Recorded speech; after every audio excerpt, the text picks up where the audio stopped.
Why don't we go to the number 20, and the first one is, can you read it? Well, the first match, the first 20 was SummerSlam of 2024. It was Rhea Ripley taking on Liv Morgan for the Women's World Championship, where Dominic Mysterio was inside a shark cage. Now, Rhea Ripley, was dislocated from her arm, and making her arm got back into place. She hitting herself with the announcing table and getting her arm back into place, which she lost that match, losing the championship.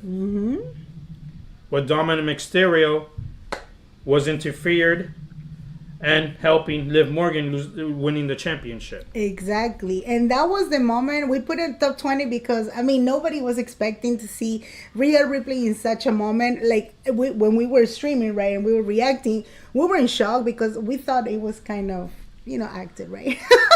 I'm not saying fake, but we figured that it was an actual moment of live show, and it was kind of like accidental, right?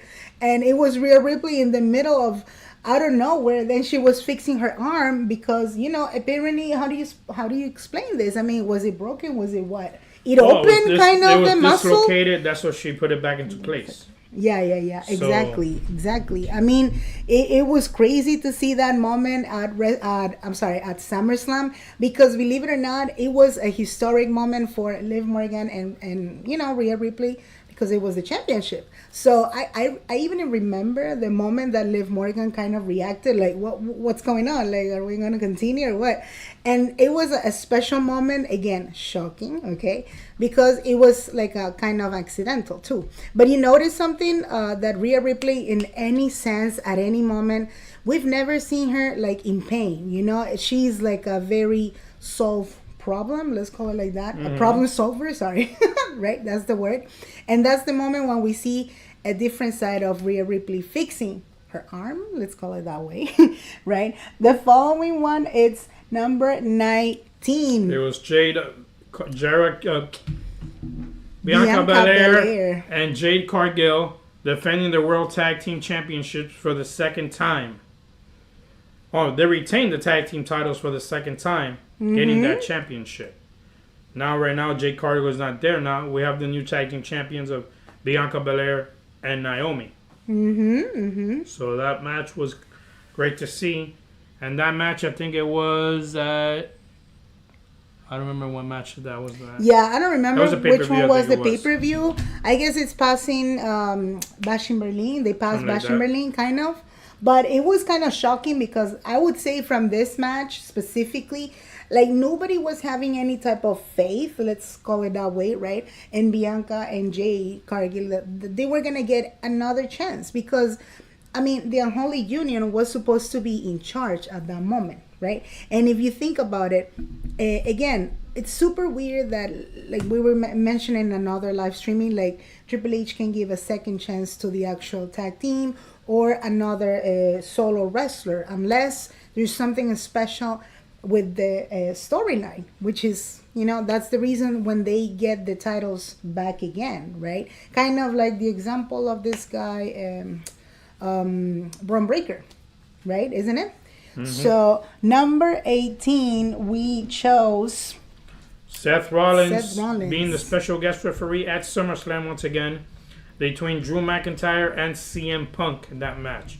Remember, there was no match set before Seth Rollins against CM Punk. So Drew McIntyre has also the advantage against CM Punk, which Drew McIntyre and CM Punk don't get along at all. So that's why that match was set up, and Seth Rollins making himself the special guest referee for that match. That's true.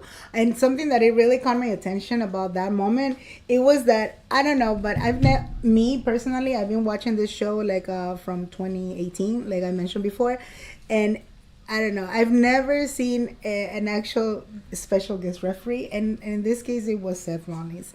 I just loved it. I loved the way he was being Seth Rollins. That's it. The goofy that he could be sometimes, and the character that he was trying to be, also kind of taking revenge and taking advantage of the moment because it was in front of him, it was CM Punk and Drew McIntyre. But if you think about it, CM Punk, again, at that moment with Seth Rollins, it was not a big deal of connection, and also it was not the moment for them in the storyline, fighting together either. But it was kind of challenging too, because Seth Rollins had to kind of control himself. What do you think on that one?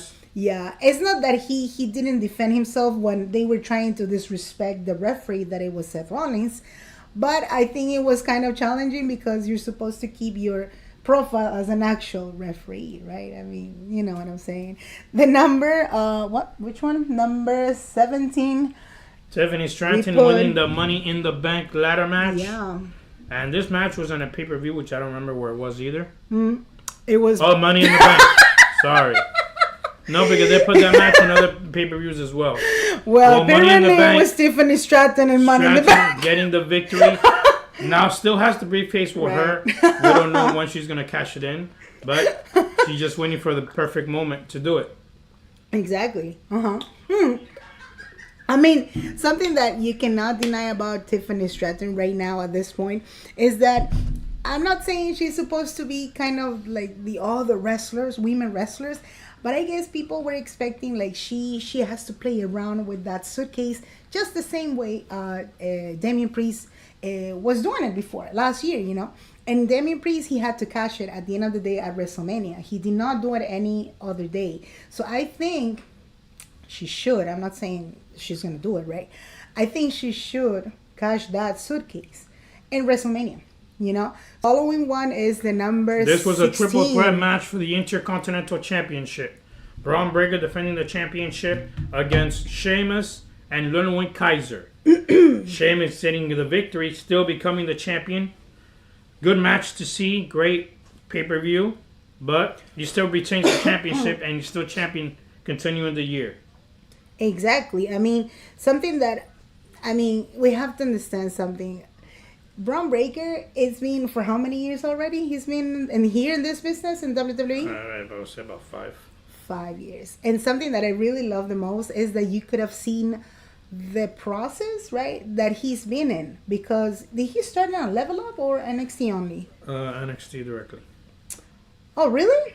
Yeah, there you go. So that's one of the things that it really caught my attention.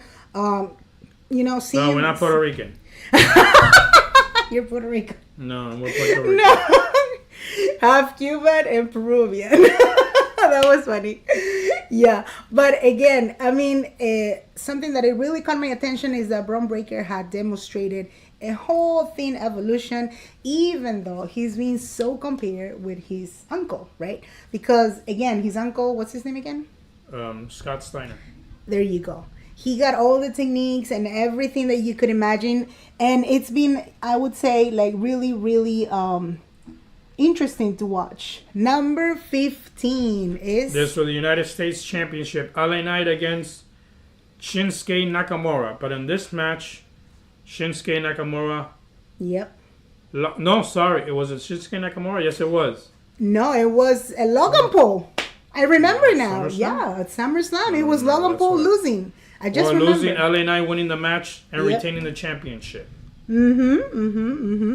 I mean, it was LA Knight first time ever because you told me it's... Oh, winning the championship. Yeah, winning the championship at SummerSlam. Against LA Knight, yes. Right, he forgot. Logan Paul. There's too much, too many months. I know. It's been SummerSlam almost half a year, kind of. But, on this one, I have to say, I don't know. You know what was funny, now that you mentioned also about Logan Paul, is that... I never thought that Logan Paul was going to keep it for so long, and now coming back specifically for Monday Night Raw. And again, I don't know how they're going to put him or with who are they going to put him to fight. But Logan Paul, apparently, he's here to stay. Let's put it that way. Let us know in the comment section what do you think about this one so far. So far, we chose number 15, LA Knight winning the U.S. title. Another one, the following one, we chose number 14. It was Cash's... Drew McIntyre cashes in the Money in the Bank. And this was at WrestleMania. This is what I remember. Yeah. Of course. He won the championship. I don't remember who against with. It was against Seth Rollins. I was checking the highlights. Okay. Yeah. And Seth Rollins winning the match. Yeah. 5 minutes later, CM Punk was commentating, made him interfered or something, made him tripped, and Damian Priest came in with a briefcase and cashed it in and won the championship. Exactly. So that was a 5-minute. This is where the whole story started between Drew McIntyre and CM Punk. Yeah, which it was really interesting to see how, well, nobody thought that Drew McIntyre was going to be the one because everybody wanted to see Jey Uso actually having the suitcase, you know. I think so. What do you think on that one? Yeah. Yeah, it was kind of unexpected, but kind of like, right, like why? But the way it happens, it really worked at the end of the day because otherwise Drew McIntyre, he couldn't have been pushed so much. I assume so. So now we have the number 13. We chose the OTC, Roman Reigns returning at SummerSlam. Yep. As the Bloodline, Solo Sikoa was in the ring. So Roman Reigns returns. He's back. Let's see what's going to happen now in the future because right now he's by himself. Yep. So is he going to be back? Remember on Netflix next month, he's facing Solo Sikoa to get back his Ulafala. Ulafala. So let's say what happens there. But Roman Reigns is not by himself. Yeah, I mean, at that moment, seriously, if you think about it, it was shocking. Like, everybody was asking for Roman Reigns. When is he supposed to come back? Blah, blah, blah, blah, blah, blah, right? But at that moment in SummerSlam, it was like, I would say like this, kind of like special, like expected already. And when he comes, you could say that he was like, he was just another Roman Reigns. It was just another person, you know, like, because before he was supposed to be 100% heel.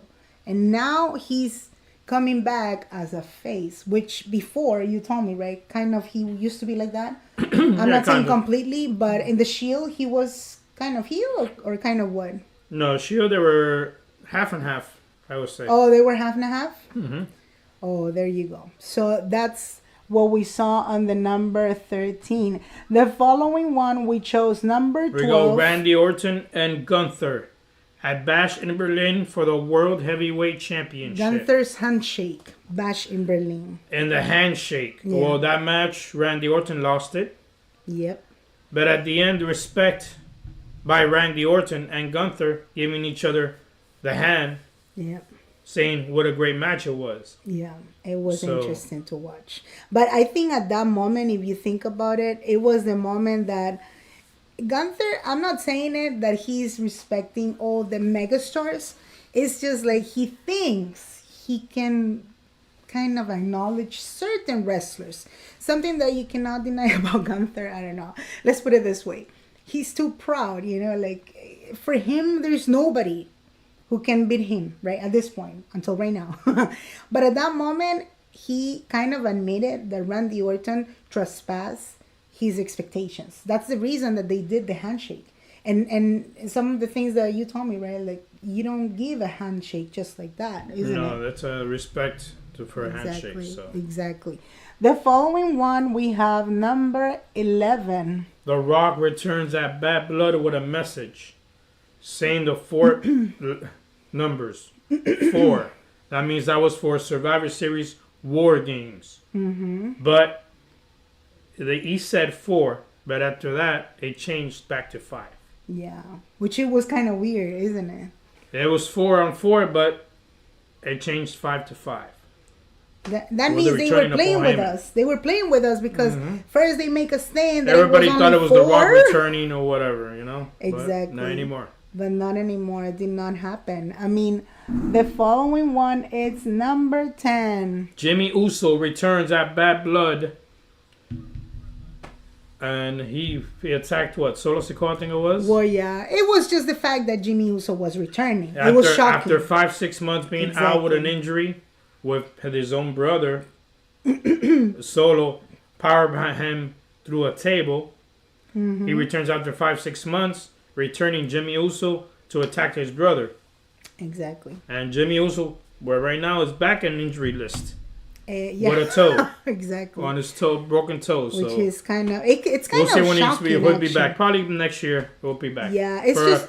I'll probably say in a month he will be better. So we'll see. It's just the fact that after Survivor Series, it was too much going on. The injuries, everybody got too excited. Everybody was thinking, well, we're gonna, jump like crazy and do the moves and the splash, blah blah blah blah.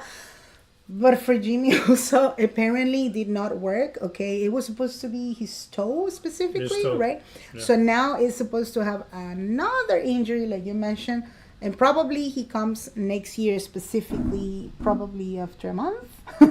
Let us know in the comment section if you agree with this one so far. These are the top 20 WWE PLE best moments here in Wrestling Battle US. And do not forget to subscribe right now, because we're going to be follow right now with the regular Smackdown watch along here on your channel. There we go. Number 9 was Liv Morgan at Crown Jewel. Already the women's world champion, winning the belt against Nia Jax. The winner was going to be crowned the new women's Crown Jewel champion. She got the belt. She won the match. But remember, in this match, you cannot take the title home. The title had to stay in Saudi Arabia. They gave her a diamond ring for accomplishing and winning the match, having both titles for her. Mm-hmm.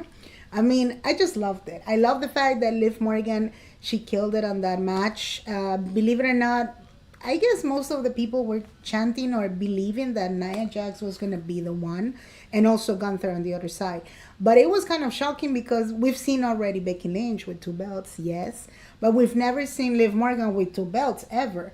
So having this type of belt that you mentioned, right, it's something special. It was Crown Jewel. And for the ones that, probably are not that related, or maybe you're a newbie, can you tell us the actual meaning of that belt? Like, what was the why? Crown Jewel is like it's a belt with all full diamonds, pearls, just having a remembrance that you won a match at Crown Jewel. And like they have now a new convention center in Saudi Arabia. You cannot take the title anywhere, because that title had to stay there in Saudi Arabia in the convention center of WWE. But it was a championship. Mm-hmm. Now Triple H is saying every year when they have the pay-per-view of Crown Jewel, which was in November, they will crown a new champion. Mm-hmm. So there will be another second champion next year at Crown Jewel. Exactly. So that one definitely was a huge moment for Liv Morgan. The following match was WrestleMania. This was a match that it was Cody Rhodes versus Cody Rhodes versus Roman Reigns for the World Championship, for the Undisputed Championship. Remember, Roman Reigns had The Rock, anything goes. The match before, the night before that, it was Seth Rollins, Cody Rhodes versus The Rock and Roman Reigns. Mm-hmm. If Roman Reigns and The Rock won the match, Cody Rhodes' match against Roman Reigns was going to be anything goes, bloodline style. So what happened? The Rock won, Roman Reigns won. The next night against Cody Rhodes, anything go. John Cena showed up, The Rock showed up, and what happened? At the end, The Undertaker showed up, choke slamming The Rock at WrestleMania. Cody Rhodes becoming the world champion for the first time, and like they say, finishing the story. Right, but at that moment specifically, the coming back of The Undertaker, it was huge.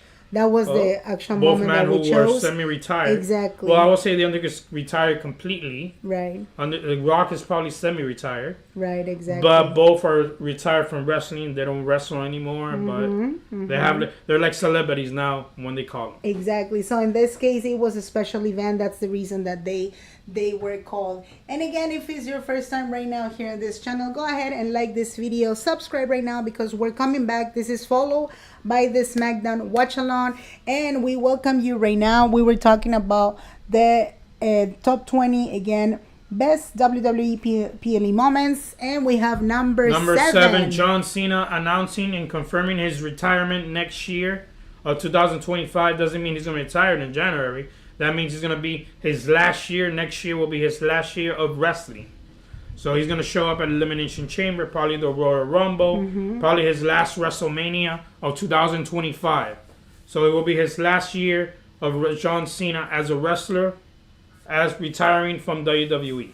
Exactly. I mean, this is huge because about John Cena's, I would say, tour, it's getting already like everybody wants to see who's supposed to be fighting with, but we're not sure about it. Like, there's a lot of rumors they're thinking or they're saying that Logan Paul is supposed to fight with him. I mean, if they put Logan Paul would with, be stupid if they yeah, John Cena, exactly. You just said it.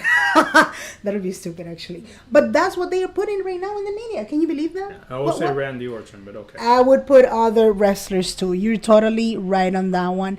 And again, if you're scrolling and you found this channel, this account, go ahead and like this video. Again, Alex and Carla here. We're checking the top 20 WWE PLE best moments of 2024, and we're going with the following one. It's gonna be number 6. Number 6, CM Punk winning against Drew McIntyre at Bad Blood. This was a match which is hell in a cell. This match, anything goes, a cage closed.